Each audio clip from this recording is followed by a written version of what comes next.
Last but not the least speaker, Dr. Nermeen Ayad. Smile is here to stay. Good evening all. I cannot be happier or even prouder to be here among the greatest and pioneers refractive surgeon in Egypt and the Middle East. الكلام ده بيتقال عادي في اول كل برزنتيشن، ده الطبيعي، لازم الناس تشكر، بس انا بالنسبه لي انا سبيشال كيس جدا، اللي هو ده كان حلم من احلام حياتي طول الوقت، ان انا اعدي بس جنب حد من الاساتذه اللي قاعدين، او اروح مؤتمر كبير واجي من المنصوره لحد القاهره قبل ما انقل القاهره واقول انا شفت الدكتور الفلاني النهارده ادى محاضره، فكوني ان انا النهارده ابقى موجوده على البوديوم وبقول ما بينهم، يعني every time I punch myself several times to feel that it's real. طيب, thank you Dr. Eqbal and thank you Dr. Amr Hijazi for the great effort for gathering of this meeting. Today I'm gonna talk about the smile is here to stay, and I'm gonna explain and support my case very strongly today. المفروض ان كان يبقى في ديبيت بيني وبين دكتور محمد كاتب، بس هو هرب خلاص، وهو قالها وبرده يعني ايه جر شكلي في البرزنتيشن بتاعه، فانا هرد كاني في ديبيت. طيب, financial disclosure not so ever، ما كانش ده بقى حاليا. It only takes 1 second to put a smile on someone's face, and this can change their life and impact their day and their life. And this is what we do, ladies and gentlemen, as a surgeon, and especially eye surgeons, we impact and change people's lives. So we should take care what we are doing very carefully. And this is the core of my presentation. I'm not going whatsoever to get into the debate of the eternal debate, which is LASIK is better, which is smile is better, which is here to stay, which is here to abolish. Is LASIK is gonna be replaced by smile? No. I'm just here today to answer some questions or to clarify some questions I had in my mind after doing so many femto smiles on the past 2 years. So there is a technique, there is patience, there is results, and we have some problems. So what can we do about these problems to make the technique better? Let's see. This is the common questions that we had. We have a delayed visual recovery. We have post-operative unclear interface on the slit lamp. And what about the redo? And what about the hyperopic treatment?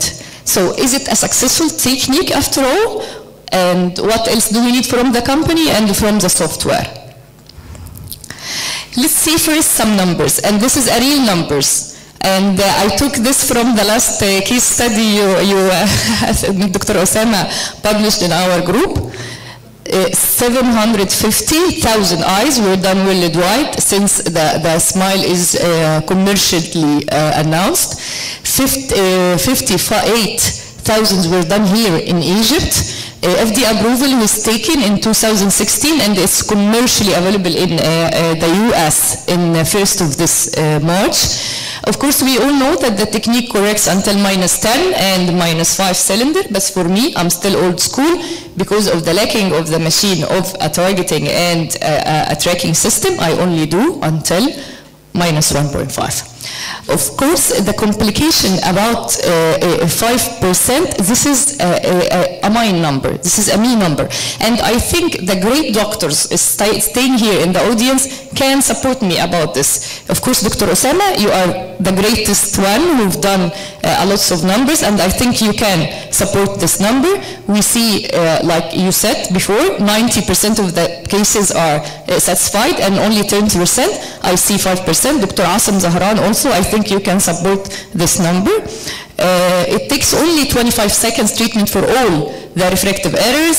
The laser parameters, as Dr. Osama also said, that it was evolved so much since the older machine was using 200 kilohertz.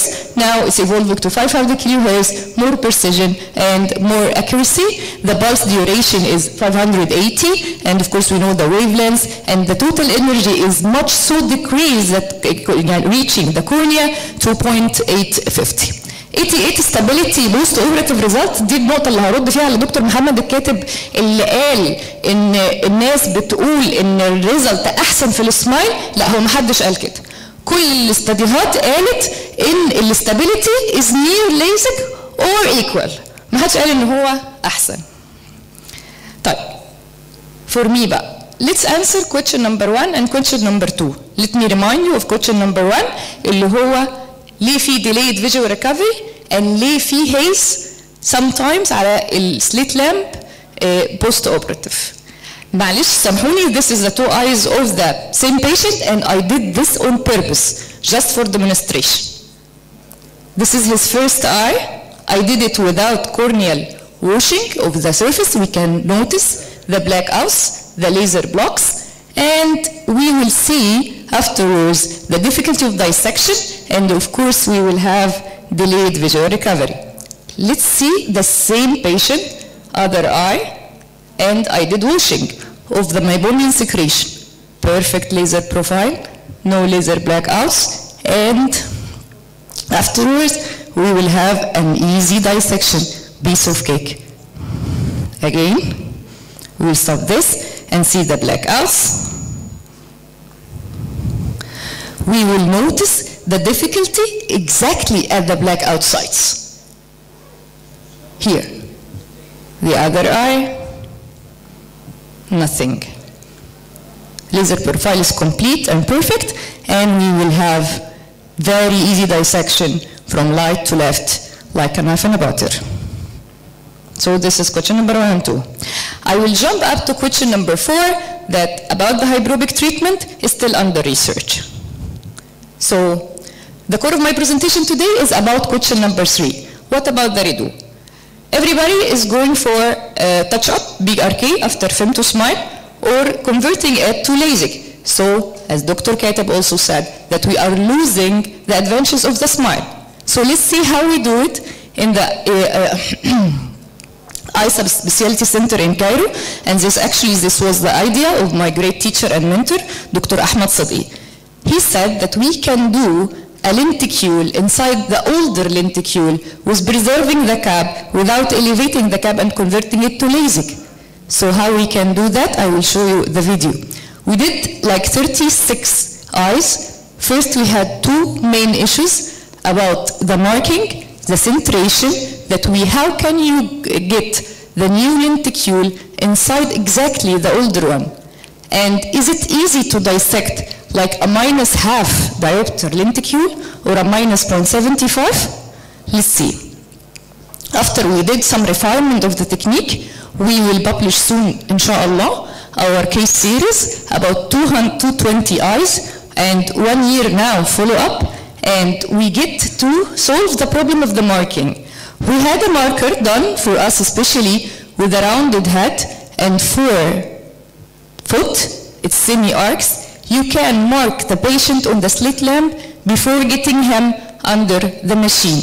On the slit lamp, you can get the edges of the older lenticule. We call it the primary lenticule, and then again you can see it very clear under the machine and mark him again, and you can look and center exactly inside the older lenticule.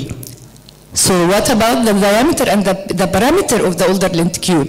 We tried first to make the new lenticule the same size of the older one. We couldn't get the age. Either we got it out in shreds or we got it out in multi-layer.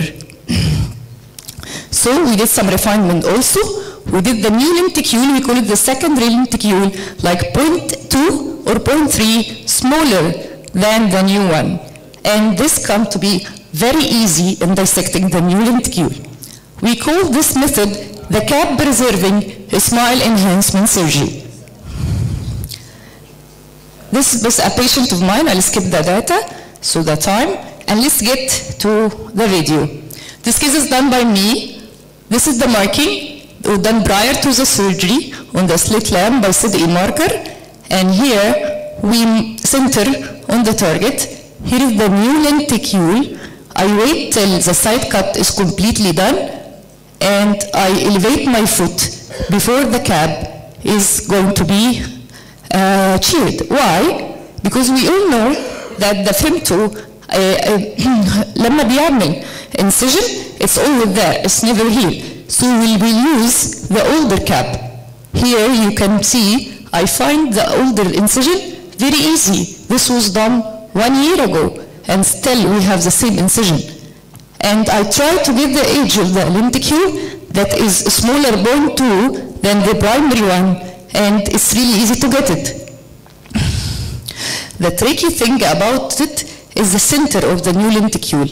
It's very thin. You can maximize the minimum thickness of the edges, so you can get it easy, but the problem is about the center. But also, alhamdulillah, you can get it easy, and you can see that we have the regular folds like any other primary smile lenticule here, and you can get it out. And we see in the last of the video that I'm getting sure that it's complete. Again, we call it cap preserving smile enhancement surgery because we keep the cap and we keep the adventures of the smile.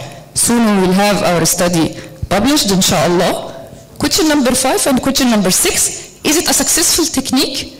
Yes, because patients are happy, doctors are buying the machine, so it's successful and there.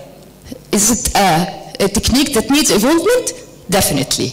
And what do we need? We need still a hyperopia treatment. We need customization for the lenticular profile. And of course, we need better alignment strategies for astigmatic correction. Thank you for your time, and special thank to my mentor, Professor Dr. Ahmed Sadqi. Thank you all. شكرا جزيلا.